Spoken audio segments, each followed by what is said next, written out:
The leader of the Catholic Church has waded into the Israel-Gaza war in the Middle East.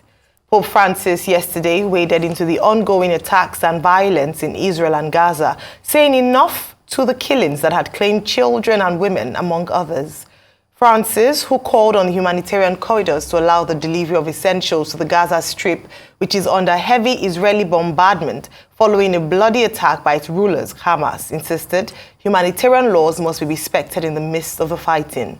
Reports, however, claimed conditions in Gaza hospitals were so critical that health workers had begun to store bodies in ice cream freezer trucks because moving them to hospitals has become too risky, even as cemeteries were reportedly full. This was as the Israeli forces were last night readying for a ground invasion of Gaza. Catholics also prayed for peace at a mass celebrated in Jerusalem. I continue to follow with great sorrow what is happening in Israel and Palestine. I think again of the many, in particular of the children and the elderly. I renew my appeal to free the hostages, and I strongly urge that children, the sick, the elderly, women and all civilians should not fall victim to the conflict. Brothers and sisters, there have already been so many deaths. Please let's not shed any more innocent blood. Not in the Holy Land, not in Ukraine, not anywhere else. Enough is enough. War is always a defeat, always. Prayer is the meek and holy force to oppose the diabolical force of hatred, terrorism and war. Basta. Le guerre sono sempre una sconfitta, sempre. Well, you know, we in this country, we have always lived in peace. Christians, Muslims and Jews. We have friends on all sides, in all fronts. We have always lived in peace together. But you know, sometimes things happen and things might go out of control sometimes. And that's what happened recently. So we came here to church today, especially to pray for peace and to look for a better future for everybody living in this country. We really hope that one day we will see peace. We have lived all our lives in wars, in revolutions and intifadas and things like that, and that's really not good for us. And we see no future for us, for our children, for the people in the country, for all the people, not only Christians, Muslims and Jews as well. Indian population. We Palestinians, there have been always Christians, Muslims and even Jewish Palestinians. Palestinian Jews who were born in Palestine before the creation of the State of Israel. And what's happening is really terrible for all of us. We don't feel that we are caught in the middle. We feel that we are part of the population, and we pray for peace. That's the most important thing. We pray for peace, and we hope that we one day will have the peace. For more on the conflict in the Middle East, we now join Arise chief correspondent, John Cookson in Tel Aviv, Israel. Good morning, John. Welcome to the morning show. Good morning. Great to be on the morning show. Thanks for joining us. Now, John, the report so far says about 4,000 people have been killed in this war, 2,670 on the Hamas's side, the Palestinian side, whilst over 1,000 have been killed, 1,400 in Israel. Also, the number of injured has surpassed 10,000 currently, and 155 hostages held by Hamas. The Pope has said that even during the time of war, the rules of engagement in war should be respected. What's the overview in terms of how that has been abided by, especially on the side of Israel invading, Gaza in a matter of hours or days, perhaps? What's the situation in terms of that? Well, the situation on the ground is it's still very grim in Gaza at the moment. The developing story at this hour is whether the Egyptians and Israelis are going to open up the Rafah crossing. And I've seen live images of people waiting, Palestinians with foreign passports, to get out of Gaza through the Rafah crossing, and for aid to get in, desperately needed aid. Trucks have been queuing up on the border for days now. They're full of food, medical supplies, and other things that are desperately needed in Gaza. So that's a developing story.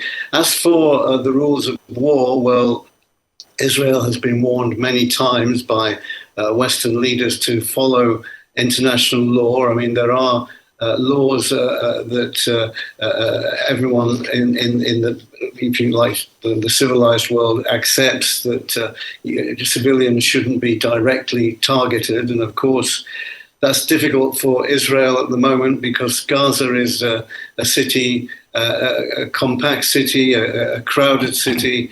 What's left of it now, and if you drop a rocket or a drone strike on a building, the so-called collateral damage is absolutely huge, and civilians have no doubt been killed because of this in their thousands, and it's really a desperate situation. But Israel then would say, well, they want to smash Hamas. Hamas hide in hospitals. They keep their weaponry in schools, in UN, allegedly in UN buildings, and the Israelis say, well, we can't have it both ways.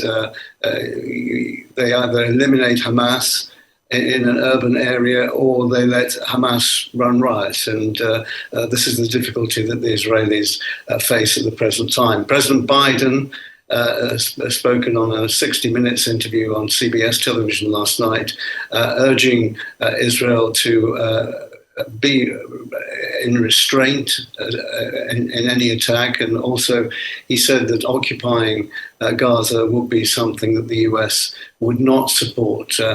However, the reality on the ground may prove to be different. Israel poised at this moment to launch a ground assault into Gaza, and really we're in uncharted territory here. We just don't know how things are going to pan out. Well, John, a lot of shuttle diplomacy going on. U.S. Secretary of State Antony Blinken has been to Saudi Arabia. He's also going to be in Israel today for the second time. Prime Minister Sunak, the UK Prime Minister, met with King Abdullah of Jordan yesterday.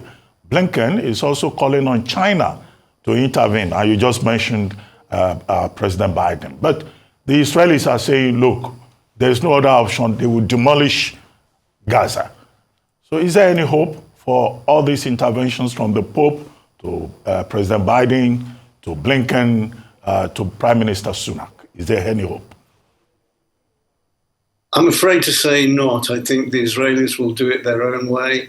The Israelis will say, you don't live in this tough neighborhood. What happened on October the 7th, when 1,300 Israelis were slaughtered, they were butchered by Hamas militants, is seared into the minds of every Israeli. And revenge is what the Israeli people want, or most of them do. There are dissenting voices here in Israel. On the diplomatic front, yes, Blinken arrives back here in Tel Aviv at around midday local time, 10 o'clock Nigerian time, having made a visit to 6 Arab states. And what he's hoped to do is to sort of galvanize opinion into one theme. In other words, that civilians will be protected, and possibly some breakthrough on the release of hostages. Now, the difficulty all of those states have, and Blinken too, and Israel, is that there's Hamas, but within Hamas are various factions, and different factions are holding different hostages. So negotiations, probably including millions of dollars even, have to be negotiated with each individual group. So the prospect of hostages being released at this present time isn't high. But Blinken, no doubt, will, when he arrives back in Israel for the second time in 3 days, he may have some news on that.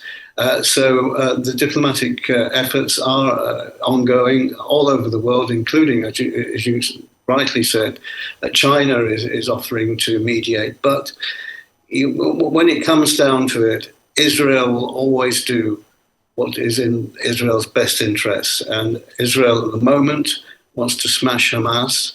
And sorry to say, people on both sides, that's Israelis and Palestinians, are going to die, unfortunately, in the coming days.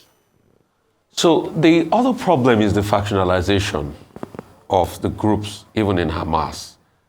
Mohammed Deif has been mentioned. They want him for the commando attacks here. But there are also other Hamas leaders that are out there enjoying the splendor and the luxury that Qatar has to offer. That's another part. The question will be, who should the Israelis be talking to now to be able to start the release of those hostages? And would it be like another case of Gilad Shalit, that one Israeli prisoner after 5 years was released for over 1,027 Palestinian prisoners? Would that also be the case this time? There'll be negotiations along those lines for sure. I mean, the Ismail Haniyeh, as you say, the leader of Hamas, lives in Qatar in some splendor, I have to say. And there will be back channels that Israel can use to negotiate something possibly with him and the factions that I was talking about. The other point to mention is that Israel has had some success in taking out at least 3 senior Hamas commanders in the last 2 or 3 days. The last one was Bilal al-Qadra, who was a senior figure within Hamas. He was targeted with a drone strike by the Israelis and assassinated. And until the ground offensive gets underway, I'm sure the Israelis will continue in their hunt for Hamas fighters, senior commanders in Gaza. So that's the situation that we have at the moment in regard to negotiations. Blinken, of course, has been to Qatar. Maybe he's coming back with some kind of offer from the Hamas leader there. We just don't know. So more will come available when Blinken gets back to Israel later today. All right, John, you talked about the fact that in these attacks, sadly, the reality is that people on both sides are going to die, and these people include civilians. The Pope had called for, as you during the report, a respect of, the rules of law. President Biden had called the same. A number of people have talked about that. Now, earlier in the week, Israeli officials had not been very comfortable, perhaps, with the Vatican's stance, as they felt it ought to have been stronger in terms of speaking in support of Israel. Would you consider the last message by the Pope sufficient? Because he didn't quite still take sides. He was more concerned about the humanitarian effect of this war on both sides. I'm sure the Israeli leadership takes what the Pope says extremely seriously and will listen to him. But again, I'm sure the Netanyahu regime would repeat that you're not here, your pontiff. The reality on the ground is that Hamas rockets are still landing in Israel. We had that atrocity on October the 7th. Israel is about to start a ground war into Gaza.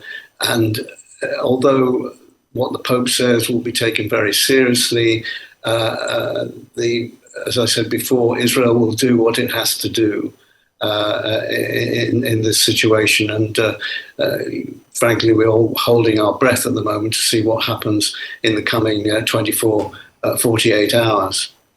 Well, thank you very much for your report this morning, John. We look forward to hearing more in terms of updates from both Israel, Hamas, and of course on the Palestinian people.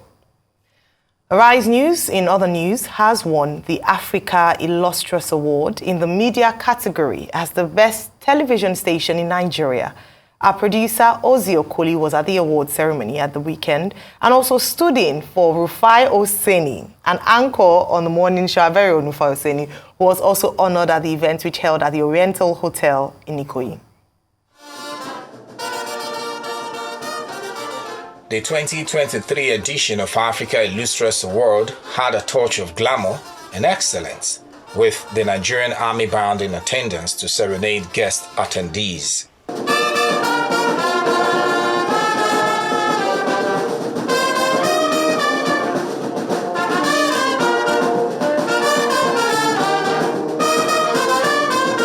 Among the first set of awards was a posthumous award for former police spokesperson Frank Odita. His son received it on his behalf. With performances after performances, other sets of awards in the media category was announced.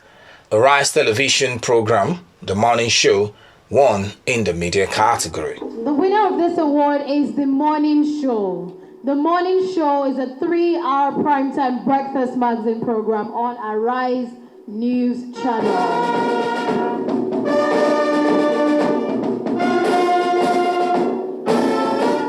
We want to thank the organizers of this Illustrious Award, and we want to tell every Nigerian that we will continue to do what we know how to do best, holding the government accountable, holding everyone in Nigeria to understand that what is worth doing is worth doing well. But to tell you the truth, at the point where we received letters to be very careful with what we do, and we are receiving this, we want to say that we will continue to do all our best to do it better than we've been doing it. Please keep watching The Morning Show on Arise TV. Thank you, and thank you again and again. Also, Arise News presenter Rufai Oseni received an award for his dogged performance on The Morning Show. Well, the entire purpose of this award is basically highlighting the good work being done by Nigerians and Africans at home and in the diaspora. So that's it basically. Now we chose Arise TV because one of the things we looked at is the fact that Arise TV, they are doing great and they're telling the truth. They're all about the truth. And then the reason why we chose My Media Africa is because the media is an instrument. It's one of the fastest ways, to spread the truth, to spread information in the right format. This is a different kind of award. It's not the usual award where you have all comers. No, this award for the 8th year running has been rewarding those that are really, getting it right around the African continent. The climax of the award witnessed a display of dance steps by My Africa TV staff, organizers of the Africa Illustrious Awards.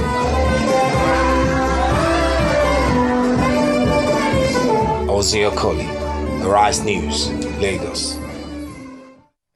Well, congratulations, Arise News, and congratulations, Rufai Oseni. It's a season of awards, accolades. No, you haven't finished. Rufai Oseni and Ozzy Okoli. They must know that this has implications. I know Rufai will perform. It's Ozzy Okoli that we have to hold very tight. As producer, he showed up there. So he has to know that there are implications. He should not push it to Rufai alone. We are capable. No, hold Ozzy Okoli very well. Yes. We'll let him do. I know you will perform. Yes, we are ready. Yes, we are ready. Congratulations. No, just surprise us. Surprise us this Monday morning. Not this way. You will send for you. You will be hearing. They are not ready.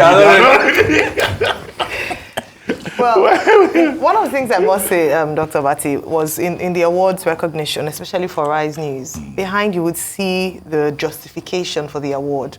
And one of the things they had put in there was some of the key reports that we had done. One from the NSAS, I don't think Nigeria would ever forget the work and the lives that were risked to ensure that they brought Nigeria the truth, the report of events.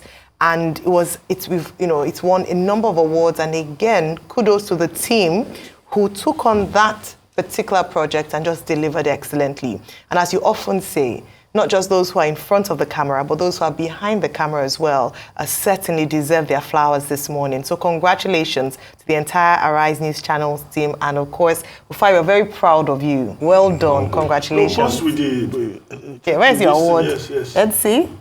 So this is for Arise TV, the morning. This is for the morning show, actually. I'm thinking of it. Post with it. Let them see it. Okay. You to carry this one.